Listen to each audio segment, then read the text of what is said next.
টানা 15.5 বছরের শাসনের অবসান। প্রধানমন্ত্রীর পদ থেকে সোমবার পদত্যাগ করে দেশ ছেড়েছেন শেখ হাসিনা।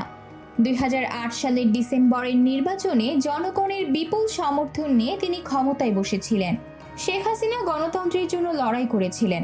পরে তিনি পরিচিত হন গণতন্ত্র হত্যাকারী হিসেবে। গত 1 জুলাই কোটা সংস্কার আন্দোলন লাগাতারভাবে শুরু হয়।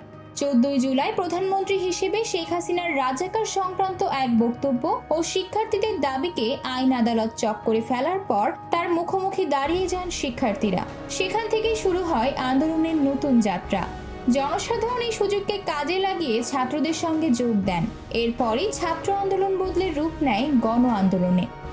23 দিনের দেশ কাঁপানো আন্দোলনের পর পতন হলো আওয়ামী লীগ সরকারের। রাজনৈতিক বিশ্লেষকরা মনে করছেন, সমাজের সব শ্রেণী ও পেশার মানুষের মাঝে ব্যাপক ক্ষোভ তৈরি হয়েছিল।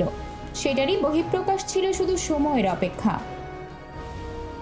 সব মিলিয়ে 14 জুলাই থেকে 5 আগস্ট শিক্ষার্থীরা শেখ হাসিনার মুখোমুখি অবস্থান নেওয়ার পর 23 দিনে বাংলাদেশের মানুষ মুক্তি পায় অপশাসন থেকে।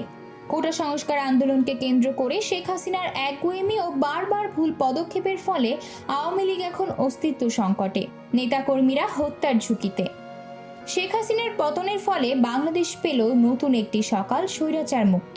নতুন অন্তর্বর্তীকালীন সরকার গঠনের লক্ষ্যে এখন রাষ্ট্রপতির সঙ্গে বিভিন্ন মহলে আলোচনা চলছে। কোটা সংস্কার আন্দোলনের সমন্বয়ক নাহিদ ইসলাম বলেন, ডক্টর মোহাম্মদ ইউনূসকে প্রধান উপদেষ্টা করে ছাত্র নাগরিক অভ্যুত্থানের অন্তর্বর্তীকালীন সরকার গঠন করার প্রস্তাব রাখেন তারা। আতকিয়া মাইমুনা, বার্তা 24।